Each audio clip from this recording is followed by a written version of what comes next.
त्या पोस्टमध्ये ते मेलोनीच्या आहेत इटलीच्या हो, ती माय फ्रेंड, त्यांच्यावर टिकल हो माय फ्रेंड असं म्हटलंय त्या, माय फ्रेंड मेलोनी. पण हे लिंक त्यांची फ्रेंड होऊ शकली नाही, मेलोनी त्यांची फ्रेंड आहे. रावसाहेब, मराठी प्रश्न आहे की काल नॉर्वेमध्ये भारताच्या पंतप्रधानांचे एक वेगळं रूप अख्ख्या जगाने पाहिलं.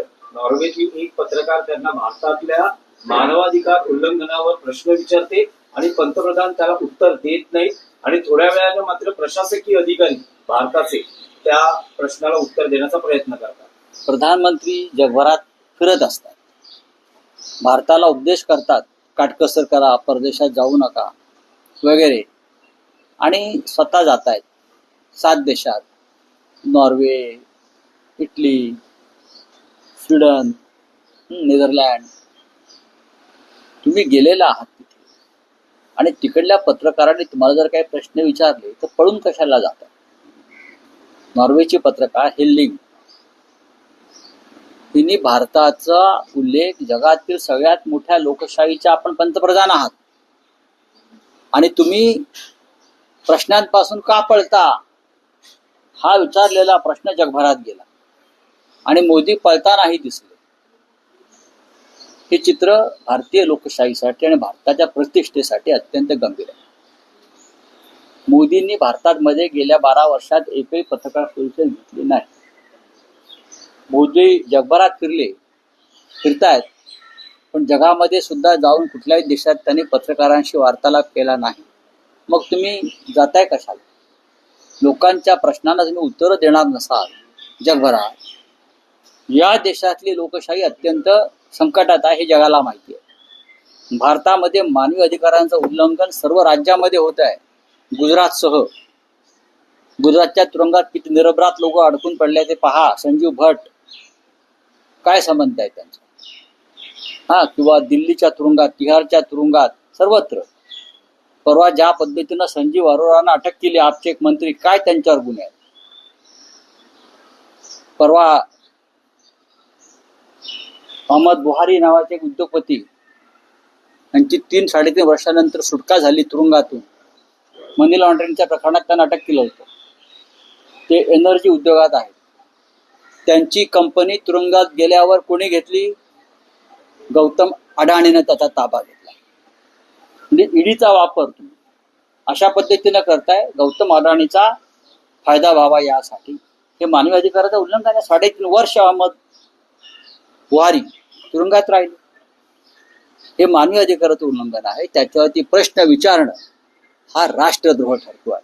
नाही, पण राऊतसाहेब, हा प्रकार कुठे घडतो जिथे नॉर्वे प्रेस फ्रीडम मध्ये क्रमांक 1 आपण 157, भारत 157, आपण भारत 157व्या क्रमांकावर का गेला याला जबाबदार नरेंद्र मोदी आहे. एकेकाळी भारत अभिव्यक्ती स्वातंत्र्याच्या क्षेत्रात वरच्या स्थानावर होता.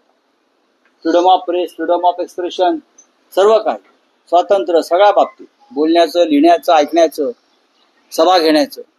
आज आम्ही 157व्या क्रमांकावर जाऊन पोहोचलो. हे स्वातंत्र्य आणि मानवी अधिकाराचं उल्लंघनामुळेच झालेलं आहे. एका बाजूला तुम्ही पंतप्रधानांवर टीका करताय, मात्र शरद पवार पंतप्रधानांचं कौतुक करतायत. ते म्हणतात की ते इतर देशांमध्ये जाऊन, जगामध्ये जाऊन देशाची प्रतिष्ठा जपतायत. या बाबतीत राजकीय मतभेद असू नये. मी सहमत नाही, आम्ही सहमत नाही. शरद पवारांच्या पंतप्रधानांबद्दलच्या या विधानाशी प्रधानमंत्री नाही की प्रधानमंत्र्यांनी उत्तर दिलंच पाहिजे. मग इंदिरा गांधींशी सहमत आहेत का शरद पवार साहेब? इंदिरा गांधी परदेशात जाऊन, मनमोहन सिंग परदेशात जाऊन, नरसिंहराव परदेशात जाऊन, पवार साहेब तर सरकारमध्ये होते. राजीव गांधी परदेशात जाऊन मीडियाशी बोलत होते, प्रश्नांना उत्तर देण्यापासून पळत नव्हते. 12 वर्ष मोदी का पळतायत हाच प्रश्न आहे ना. याचा अर्थ तुमच्याकडे, तुम्ही सत्यापासून पळताय, तुम्हाला काहीतरी लपवायचं आहे आणि ज्यांना लपवायचं आहे तेच पळतात.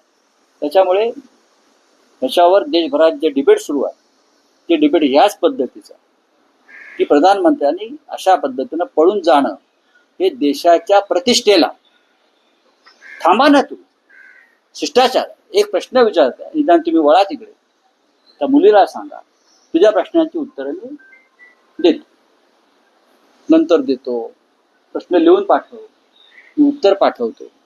पण हे सौजन्य नाही. भारत हा सौजन्यशील देश. नाही, पण राऊतसाहेब, परंतु शरद राऊतसाहेब, पवारांच्या भूमिकेशी तुम्ही सहमत नाही. नाही, नाही, राऊतसाहेब, बघा, हा विषय शरद पवार साहेबांचा नाहीये. नाही, शरद पवारांनी कौतुक केलं. हा विषय नरेंद्र मोदींचा आहे. मी नरेंद्र मोदींच्या मताशी किंवा त्यांच्या भूमिकेशी अजिबात सहमत नाही. कोणत्याही देशाच्या प्रधानमंत्र्यांना अशा प्रकारे पळ काढू नये.